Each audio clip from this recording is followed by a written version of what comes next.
آیت اللہ خامنئی سے ملاقات کے لیے پہنچے اسماعیل ہنیہ، غزہ کی صورتحال پر کیا تبادلہ خیال۔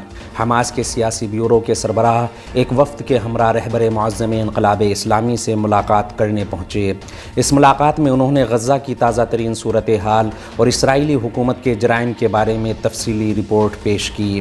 اس سے پہلے بیروت میں تحریک حماس کے نمائندے نے فلسطین کی اسلامی مزاحمتی تحریک کے سیاسی دفتر کے سربراہ اسماعیل ہنیہ کے دورہ تہران اور حالیہ دنوں میں رہبر معظم انقلاب اسلامی حضرت آیت اللہ خامنئی سے ان کی ملاقات کے بارے میں خبر دی تھی۔ اس موقع پر رہبر معظم نے غزہ کے عوام کے صبر و استقامت کو قابل تحسین قرار دیتے ہوئے امریکہ کی نگرانی میں اسرائیلی حکومت کے جارحانہ حملوں پر تشویش کا اظہار کیا اور کہا کہ اسلامی جمہوری ایران ہمیشہ غاصب فورسز کے مقابلے میں فلسطینی مزاحمتی تنظیموں کی حمایت کرتا رہے گا۔